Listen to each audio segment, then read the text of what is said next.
If you clicked on this episode and you're a parent who identifies as African and you got angry as soon as you saw the title, don't kill me. Don't kill me. Don't kill me. Don't kill me. I get it. Saying African parents is a huge generalization. There are like 54 countries on the continent and some over like 3,000 ethnic groups. You're not all the same. But hear me out. Even with all of that diversity, a lot of our societies used to share certain values. And when colonization came, most of us were colonized by the same few European powers who all carried similar mentalities. So across borders, across cultures, there are threads of experience that so many of us recognize when it comes to African households today. For those of us who grew up in the US, whether you were born here, raised here, or doesn't matter, this is for you too, because we've all had that moment where you try to say something like, I'm stressed, and all of a sudden you just insulted the entire family. That's the silence I want us to unpack, not just to laugh at, but to understand and start healing from. Welcome back to They Lied About Africa. I'm your host, Numba, and if nobody told you the real story, I will. Today's episode is a part of our Diaspora and Belonging series, where we dive into what it really means to grow up between cultures and how that shapes the way we see ourselves and the continent of Africa. And for anyone who believes Africa has potential and wants to be a part of the change by investing back in any way, shape, or form, this series is for you. Now, for a while, I've been thinking about making this podcast episode. I was thinking about making it during like Men's Mental Health Awareness Month, but I think the reason why I'm making it now and why you are seeing it right now is because there's this trend going around on TikTok where there's this song like I'll call you Black My Plug, call it, and then here you got inserts of voice app like audio messages that parents are sending to their children and cussing them out. Don't mind you, like they're funny, but it's like it comes to a point like that's kind of ridiculous. Like, why are you cussing your kids out like that? You feel me? And I also realized that growing up having so many conversations with people, whether that was in college or just like growing up with other Africans, we've all had similar experiences, or I've heard a commonality between people's experiences where they felt like they weren't able to express themselves at homes, or they just didn't feel emotionally like safe. So I want to talk about that clash first. So here is the clash a lot of us grew up inside of. On one hand, the environment we're here in the US teaches individual expression, right? So they're telling you to say how you feel, set your boundaries, and go to therapy. It's so normal, or use your words. And on the other hand, many of our parents were shaped by values of collective survival. Protect the family's reputation, be strong, respect elders, keep problems inside, and faith comes first. Put those together and mental health starts to feel like a language gap. You've probably seen it in the small moments. You say something like, I'm so overwhelmed, and you hear in response, everybody is tired. Keep going. You maybe try to set a boundary and it's being labeled as disrespect. You ask for help and you're being told to pray about it. Not because they don't love you, but because that's the only tool they were allowed to trust, okay? And here's what that does to a nervous system over time. And I'm about to turn into Andrew Huberman for a second and talk like a psychologist, okay? Emotional suppression leads to anxiety and shut down, right? So when your feelings are not safe, your body learns to tuck them away, and that can work short term, but in the long term, it shows up as constant tension, overthinking, or just going numb. Many of us also live what psychologists call alexithymia, which is when you can feel something in your chest or your stomach, but you cannot label it beyond saying, I'm tired or I'm fine. It also shapes attachment patterns. You may swing between fawning or people pleasing, where you keep the peace at any cost, and avoidance, where you pull away to stay safe. It lowers your distress tolerance, which means small conflicts can feel huge to you because you never got practice feeling an emotion and staying connected through it. It can also lead to somatic symptoms like headaches, chest tightness, or gut issues when emotions have nowhere to go. And anger becomes unpredictable. You hold it in for so long that it leaks out as irritation or explodes in ways that surprise you. Let's make it practical. If you're listening right now and you're like in your 20s or whatever, check yourself against these. Do you apologize for having needs, or do you wait until you're burnt to speak out? Do you feel guilty setting boundaries with your family, your coworkers, or a partner? Do you actually go silent in a conflict and then you have underlying resentment later? Or do you over explain everything and feel heard? Oh, here's my favorite one. In relationships, do you find yourself either over functioning or doing everything for someone else, or disappearing to protect yourself because communicating feels dangerous? Do compliments make you uncomfortable but criticism lingers with you for days? And when you're upset, do you find yourself scrolling, sleeping, or hustling harder instead of letting yourself feel it for 90 seconds? That's not personality. That's a pattern built in a home where feelings didn't have a lane. So let's define mental health in a way I'm using it here, right? Mental health is the ability to notice what you feel, name it accurately, express it safely, and stay connected to yourself and others while you do it. When an African household removes those four things, often as a way to keep everyone safe, here's the bill that comes due in adulthood. You got miscommunication, chronic stress, cycles of burnout, choosing partners who feel familiar but not safe, and a constant tension between who you are and what you think you're allowed to be. The good news is that patterns are learned, and what's learned can be unlearned. And you know what I find really interesting? While I was doing research for this episode, I started asking myself, where does this all come from? Because I always believe there's an answer to everything. Things don't appear out of nowhere, especially when it comes to things that are happening in African societies today that are causing certain issues. It is more than just what we see on the surface. There's always a pattern that traces back to that very issue and how it appears in society today. And what I found is that our ancestors actually had healing practices that aren't as common today, or that we don't always recognize as mental health. For example, anthropologists who studied West African societies found that communities often treated emotional struggles as something collective, not individual. And if someone was grieving or carrying pain, the whole village would take part in the process through ritual, drumming, dance, or storytelling. In Yoruba culture, there were rituals with drumming and chanting designed to restore balance when someone's spirit was just disturbed. This is something that we might call today mental distress. In Senegal and other parts of West Africa, griots, or oral historians and musicians, weren't just entertainers. They played a therapeutic role by telling stories that help people process grief or conflict.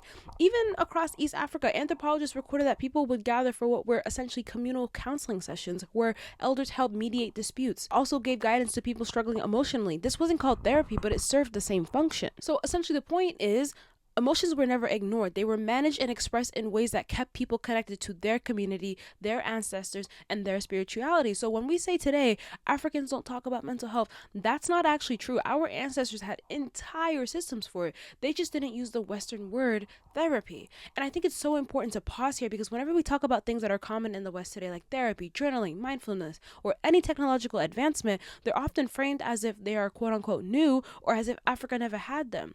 Our practices are seen as outdated and sometimes even erased, but this is a prominent example of how African countries may have done things differently, but we're still doing the same things that people in the West are now only rebranding as progressive or developed. Think about it. The drumming and movement rituals that were once dismissed as primitive are now called music therapy and dance therapy. The communal grieving that happened when the whole village gathered is the same idea behind group therapy or support groups. The griots who use storytelling to help people process life are basically what we now call narrative therapy. Even the elders who mediated conflicts played a role similar to today's family or community counseling. Different language, different framing, but the same human need. And Africa has the blueprint long before it was given a Western label. And if that's the foundation, the real question is, what happened to it? Colonialism happened to it. When European powers arrived, they didn't just take land and labor. They tried to remake how we lived, prayed, learned, and even how we handled emotion. And many places, the first place you feel it in is in school and church. Mission and colonial schools ran on silence, punishment, and obedience. Speaking your mother tongue can get you canned. Asking questions was labeled as disrespectful. Sound familiar? Feelings weren't something to understand, they were also something to control. The model slid straight from the classroom into the living room.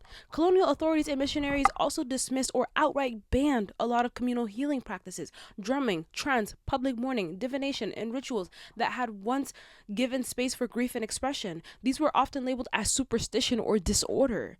When you strip away rituals that help people release grief and fear, the emotions do not vanish. They get bottled, and that bottle becomes the family. Colonial rule also encouraged a more nuclear family, which is something I think we need to keep in mind.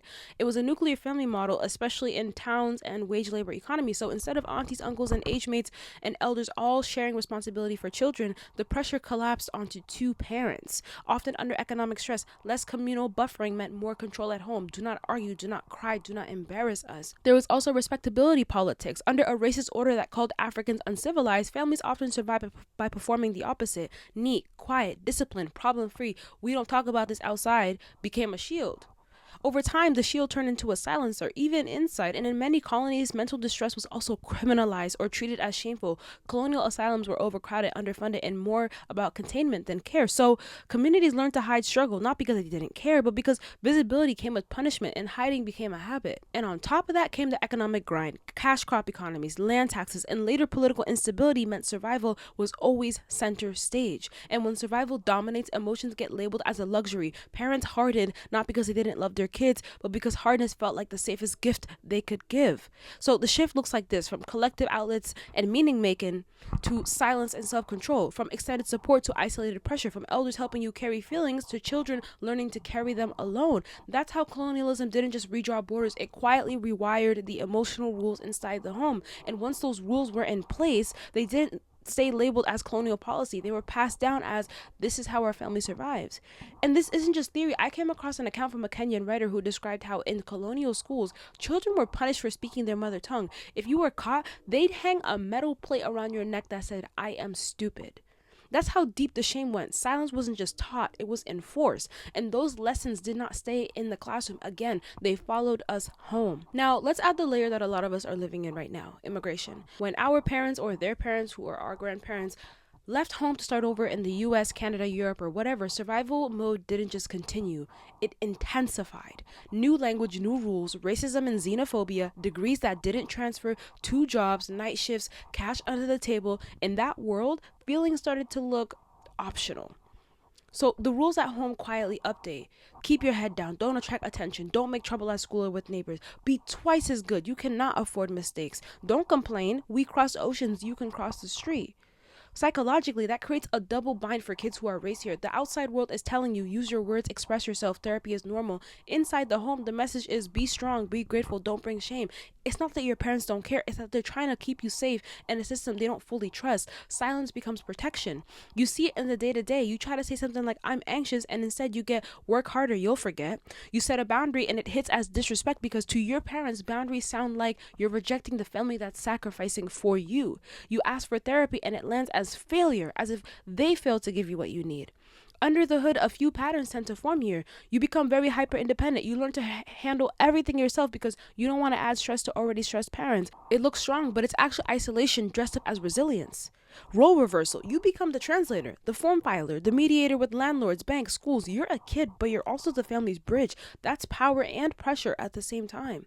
Gratitude guilt. Any negative feeling gets compared to your parents' sacrifices. If they crossed an ocean, who are you to be sad? So your emotions go into hiding. Also, identity whiplash. At school, you are told to speak up and advocate for yourself, and at home, you're told to tone down, watch your tone. The code switching is essentially constant. So conflict feels dangerous and self-expression feels very risky. And fast forward into adulthood and it shows up like this. You overwork to prove you deserve to be here. You minimize your needs because other people have it worse. You feel disloyal setting boundaries, or you withdraw because asking for comfort feels like a burden. You want intimacy, but your body has learned that vulnerability can equal conflict. And there's a spiritual layer too. For many immigrant families, faith was the only steady ground in a moving life. Prayer become a coping tool that always works. So when you bring up therapy, it can sound like you're replacing God with a stranger. In reality, both can coexist, but from your parents' vantage point, adding something unfamiliar in a hostile country feels very risky.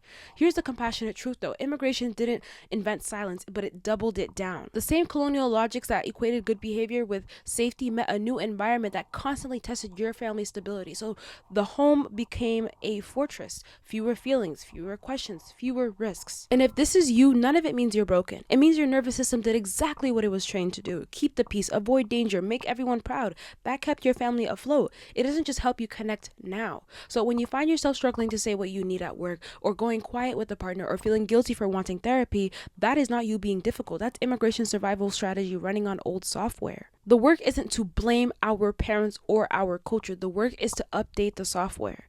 So bringing it back home, what does all this actually look like in African households today? First, the I love you that's never said out loud. Instead, it shows up as, did you eat? Or text me when you get there. Or take this jacket, it's cold outside. That's the love language. It's there. It's just indirect.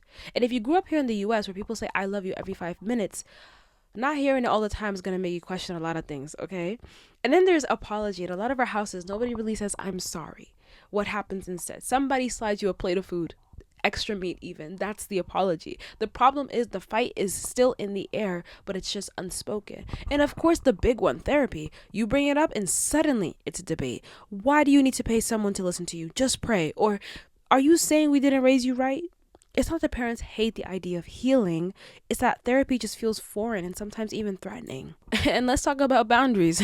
You can say, I can't talk right now, I'll call you later. And for them, they'll probably hear something like, you're ignoring me. Because in many of our households, respect equates to immediate obedience. So when you set boundaries, it feels like we're breaking some unspoken law. And then there's gratitude. You tell your parents you're stressed and they come back with, we crossed an ocean for you. Suddenly your mental health feels like ingratitude. Like you don't appreciate sacrifice if you dare to say you're struggling. Sound familiar? Because all of this adds up to one thing: silence, love without words, care without conversation, survival without space for feelings. Here's the part I want us to sit with. What feels like culture is often just survival patterns passed down. Our parents didn't stop saying I love you because they didn't feel it. They stopped because silence felt safer. They didn't reject therapy because they wanted us to suffer. They rejected it because they'd been taught not to trust anything outside of prayer, faith, or family. So when we're navigating these moments, the jacket as an I love you, the food as an apology, the therapy debate, the gratitude guilt, it's not about proving who's right. It's about recognizing the history inside of those habits. And the question for us is, how do we take the love that's already there and give it a voice?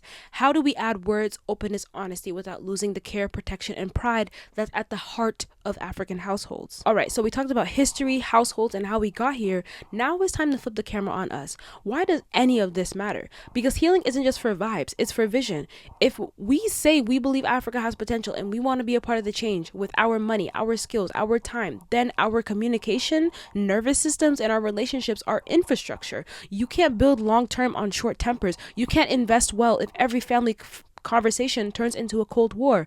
Regulation is a return on investment. Clarity is capital. The more whole we are, the better we show up for each other, and the better we show up to invest back in any way, shape, or form. And here's the humbling part. It's so easy for us to get entitled. We are chronically online. We have podcasts, bite-sized therapy books, Mel Robbins in the morning, Jay Shetty in the afternoon, and a thread about boundaries by dinner. Our parents didn't have that feed. They had survival, shift work, church, and a phone card. So we have to take it easy. We can't expect people who were never given a language for feelings to wake up and emotionally fluent because we sent them an Instagram reel. Compassion is part of the assignment. So what do? We go first. We model what we want to receive. We speak the sentence we wish we heard. We pace the change and let it be awkward without making it a courtroom. We translate instead of cancel. We keep the faith and add the tools. We stop arguing about labels and start practicing skills. We stop trying to win and start trying to repair. We hold our standards without performing disrespect. We give consistency a chance to do what lectures can't. And we remember the system, not just the person. When we talk to family, we talk to the water we all swam in. Colonization, immigration, survival, not about who's the villain. That shift keeps the door open. That's how you get movement. That's how you turn "that's just how we are" into "this is who we're becoming." And why it matters, plain and simple. Healed people make better choices. Better choices make stronger families. Stronger families build sturdier communities. Sturdier communities invest, partner, hire, build, and protect. The soft work makes the hard work possible. The inner work funds the outer work. And we want a future where we're investing in the continent, from startups to schools to studios. Then we need hearts that can stay present, listen longer, and lead without leaking. That's the bridge. That's the assignment, and it starts with us. So a quick note before we land this: if you're listening from a happy home and your relationship with your parents is solid, that is beautiful. Truly, I'm not here to manufacture problems. Some of us have a lot of love and safety at home, actually, and that counts. Generational trauma is still a real thing, though. Even if it doesn't live in your house, it might live in your friend's house or your partner's house or your cousin's house. Understanding this stuff helps us show up with more empathy, not more attitude. And let me be crystal clear: none of this is a pass for abuse. I am not justifying violence on this episode, manipulation, or anything that puts you in danger.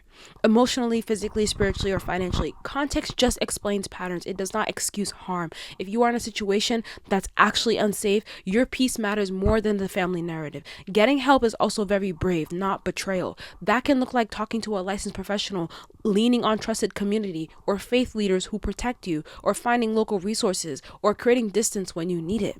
I know it isn't simple, and I'm not pretending these are one-size-fits-all fixes, but the point of this episode isn't here's a a script that works on every parent. It's here's language and perspective so you can make wiser choices for you. So if this fits your story, take what helps and leave what doesn't. If it doesn't fit, keep the compassion and just pass it forward. Either way, we're choosing clarity without cruelty, boundaries without bitterness, and healing without erasing the love. And that's where I'm going to leave it for today. If you made it this far, thank you so much for watching. Thank you for listening.